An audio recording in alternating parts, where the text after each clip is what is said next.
good, YouTube family? Crash Team Rumble. Was it good? Man, I seen this game today. I was excited for it for a while. I saw this game was like $30 and my first thought was, man, might be hot garbage. Was I right? Let's get into it. Before we get started, be sure to like and subscribe to the channel, hit the notification bell, follow me on social media, all of that shit. Let's get into it. This game is basically online only. There's like no modes in the game. You pretty much just play the tutorial and jump online and immediately get destroyed. What the hell is even that? The objective is to collect Wumpa Fruit in a team-based format, 4-on-4. Whomever gets 2,000 Wumpa Fruit first wins the game. There are 8 characters in the game, 5 of whom need to be unlocked, and trust me when I say that these characters are not created equal. Cortex and Dingodile seem to be by far the best characters. Dingodile has this insane spin move where he can wreck multiple characters at once, while Cortex has a ray gun that automatically aims at your opponents and is completely broken.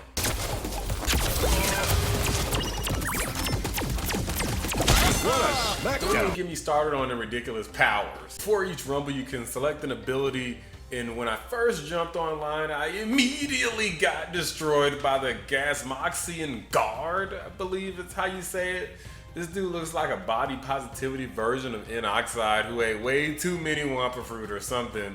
He takes a massive amount of space on the screen and he does this ridiculous area of effect attack, and he has a health bar that you have to attack him to take down, and he just takes forever to get rid of. You can drop him right on top of enemy bases, your bank, the enemy's bank. You can drop him on top of gem spaces so people can't try to capture gems that you've captured, or if they're trying to do it themselves, they're trying to capture their own gems, you can drop it on top of there and just ruin their day.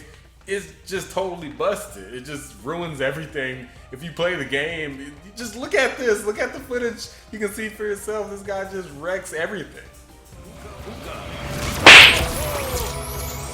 Imagine this Colossus alongside multiple characters jumping you, or you're jumping the opponent, some with projectile attacks, and you can even combine it with other power-ups. It's totally broken. I promise you, this is like the best power-up that there is. I've seen all of them, and none of them compare to this at all. The hilarity to think that any of these other items would compare to this massive Goliath, this freaking Leviathan, is just ridiculous. It's poor balance at best and terrible game design at worst. When you're winning and just destroying your opponents, it feels like, hey, this game's great. But when you're losing, you really get to feel like, wow, this is just freaking awful. Like, why would they make the game like this? Feels like there was like very little time put into balancing it. It does take a while to get the big guy to come out, but once he's out and he's there for a while, especially if you try to defend him. They also make you unlock the best powers in the game. So the characters, 5 of them are unlockable, and majority of the powers are unlockable. So when you first play, all the kids who were home from school for the summer, I guess, have already gotten all the powers and all the characters, so they just totally destroy you. And you're like, man, I don't have any of these characters or the items, so you have to continually play in order to get them. And I just feel like it's kind of silly for them to have done it that way, a bit unfair for you to be playing alongside people who clearly have better characters and items than you. There are a total of 9 stages, each with their own gimmicks. One of the stages allows you to get this giant tornado, and the tornado just moves around the stage, just essentially destroying all the enemies so they can't do anything at all. There's also another level where you can unlock Uka Uka, and if you do that, your entire team gets shields around them where they're impervious to damage, and if they get close to any enemies, it's literally raining like meteorites that kill the enemies in like a few hits. Is totally broken and totally ridiculous. If you unlock any of these, then your enemies are pretty much toast. The match is pretty much over, and it's an easy win 99% of the time. I think in all the matches I played, there was only once where the enemy team managed to get one of these, and because I'm a freaking beast, I managed to make a crazy comeback on them. Don't take my tone to think that I'm saying that the game is just completely bad and there's nothing redeemable about it. The game is fun. There's a little bit of customization you can do with your characters and stuff. You know, the classic type of stuff you see, like a bunch of cosmetic stuff, so nothing too crazy, and there's some challenges, and there's like these end screens at the end of the battles, rumbles, I should say, where there's a bunch of gobbledygook on the screen, and at first you're not gonna have a damn clue what the heck they're talking about and you know what's going on, but eventually you play enough matches and pay attention, you'll kind of understand what is happening, why you're getting points.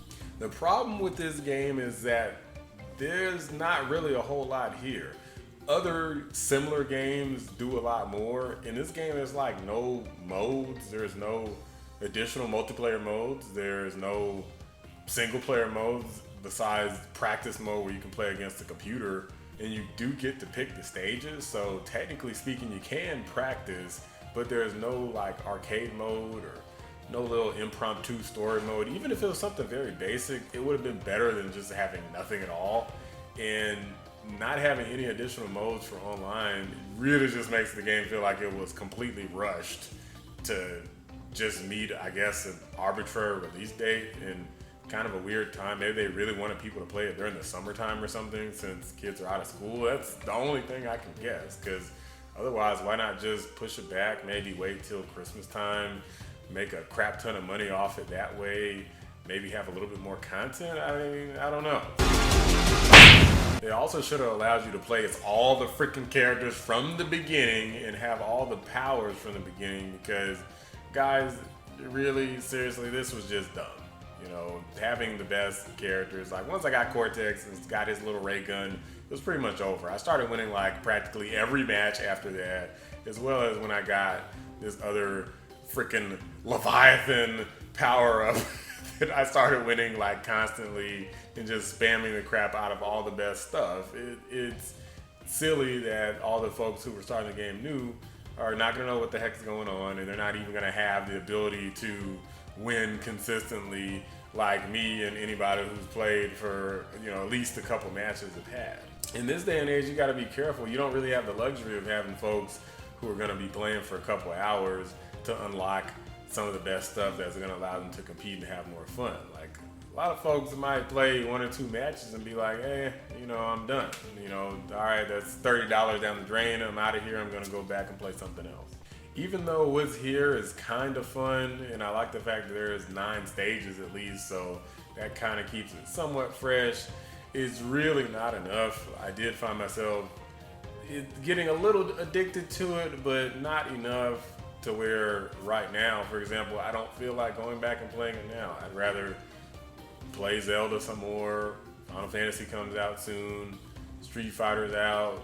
You know, just something about it just makes me feel like I might as well be doing something else, and I've already kind of fully explored the game. There's really not that much else to do besides get more customization stuff or just practice at the levels and become like a little teeny tiny bit better. It doesn't really seem like there's that high of a skill ceiling here, so I don't really think that there's much value in trying to like train for the game or anything. It's not like Crash Team Racing where you could literally master every stage with time trials and all this stuff and story mode and all of this. It's literally a fraction of that type of game, so don't expect anything really crazy here. It also takes forever to load matches. For whatever reason, it takes like anywhere between like 20 to 30 seconds after all the opponents are ready, I guess, to just get everybody in the map and loaded and get everything synced up.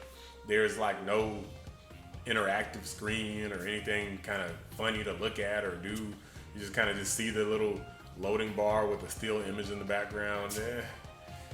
I feel like the little touches make a big difference. You know, they should have took notes from Fall Guys or something to make it just more interesting, so you're not just sitting there looking at your phone or doing something else while you're waiting for matches to load. Since the graphics are good, soundtrack is okay, the controls work, nothing like broken about the controls, and the game is fun. It's not gonna get totally obliterated in the score, but it's not gonna do that good either. 6 out of 10. It's the best I can give it. It's a 6. It is fun, and it's only $30.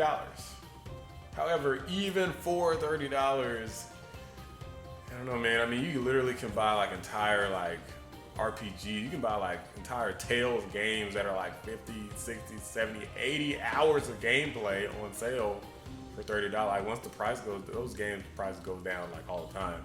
Like pretty much anything that's not like Nintendo or yeah, pretty much just Nintendo. I think everybody's first party titles go down in price, even Sony's, but Nintendo's usually don't. But you can buy stuff for $30 that's good value after like maybe a month, a couple months. Sometimes you get lucky and find clearance sales and stuff. I mean, after like a couple days. I got Soul Calibur for the GameCube back in the day. I mean, that was a long ass time ago, but I got that back in the day on sale at Target like right after it came out. Because I could not afford it at full price, trust me.